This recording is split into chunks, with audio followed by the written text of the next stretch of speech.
Joining us. I have the honor of being joined by President Winston of Unite Here Local 24. Hello, everyone. Thank you for having me. Hospitality workers throughout, how far? All Southeast Michigan, even beyond, I don't know, Detroit and Metro Detroit. I know about that. For Local 24, we represent workers in Michigan and also Ohio, 8,000 workers, and then in our region, close to 10,000 workers. But unfortunately, as you know, COVID has hit our industry real hard. And so, it's slow going getting our members back, but we're in the metropolitan area and also in, Bay City as well, Cleveland and Cincinnati and Detroit. Awesome. All right, so we're here talking about the Protecting the Right to Organize Act, or the PRO Act. I've been debating it all day in the halls of Congress. This is my office here in the Capitol. I appreciate it. I just wanted to, have my labor leaders in Michigan on to talk about, like, what difference does this make? And why does it matter that we pass this law? And I wondered, what your thoughts are, Nia, in terms of Local 24 and helping people form unions and bargain collectively. What aspect do you think of this law would be helpful to you, or do you, So there's quite a few, and I'm so excited about it. Like, this is the first piece of legislation, to your point, that I'm like, oh my God, this can really, not just already help workers that are currently organizing, but workers who thinking about organizing, or workers who may have given up in the past because of employer intimidation, et cetera, or just felt like the process was too long. And their voices were not heard. And so I'm excited about this for several reasons. And so, Unite Here is a union that's founded on immigrant workers. And so for me and for my union, I can truly say that, the reason why we need the PRO Act is to make sure that it is promoting racial justice and eradicates all kinds of, inequalities in the workplace. And I know for a fact that if you do not have a union contract, and the union contract is a tool to ensure equality in the workplace. So this is exciting to me, but also it's exciting on other fronts that I want to speak on. And, so many times when, workers think about forming a union, right? There's a thought process and what it could bring, but there is, fear. It's fear from, quite frankly, employers, intimidation. And we know for a fact that bosses have the money, right? They believe they have the power. But meanwhile, while the workers are making them profitable, their voice seems not to be heard.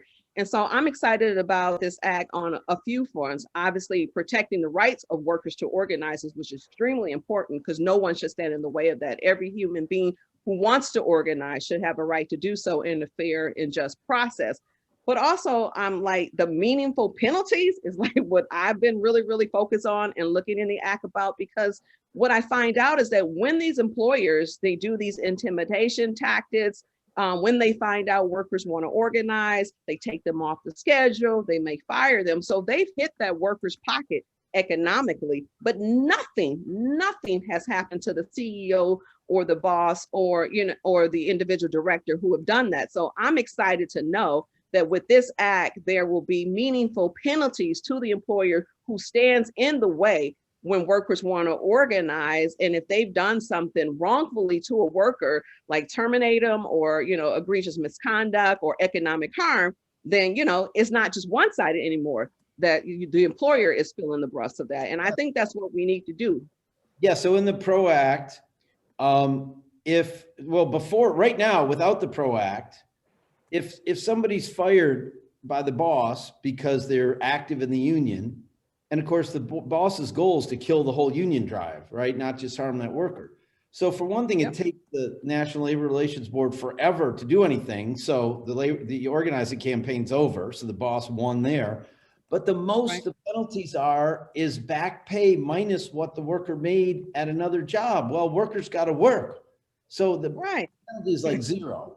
And the PRO Act would have meaningful penalties on the company. Also, personally, as you were mentioning, holding liable executives or officers of the corporation if they violated workers' rights.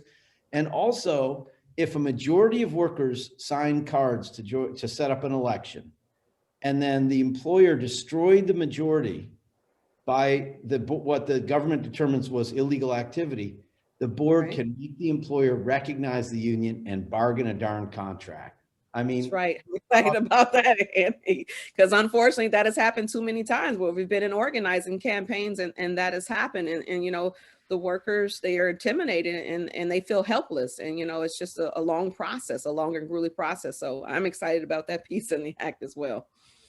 yeah, that's great. Well, I mean, I think the whole country really depends on your union because, you know, back 100 years ago, before we passed the National Labor Relations Act, being an auto worker or a steel worker, you didn't make any good wages. It was a super unsafe job. But after we passed the National Labor Relations Act, the CIO rose up and auto workers and steel workers and rubber workers, all those workers organized big unions and lifted those industries. And today, Absolutely. service workers, workers in restaurants and hotels and places, bars, places like that, work for poverty wages often, and not very many of them have a union, right? Yeah, So that's accurate. your Yes. your union could lift a lot of the whole economy if workers could join you, just if they darn well pleased. Don't you think?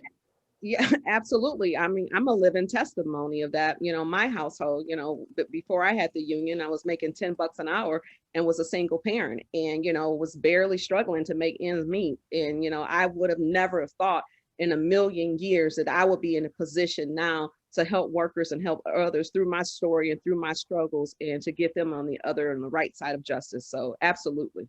Too many times, and we often find workers who are barely making ends meet or catching a bus to work or have food insecurities or not for sure where their next paycheck is going to come because they're not on the schedule, but they have a job. And, you know, again, a union contract is the sole tool to protect the workers. And, you know, I'm excited. I'm just extremely excited about this.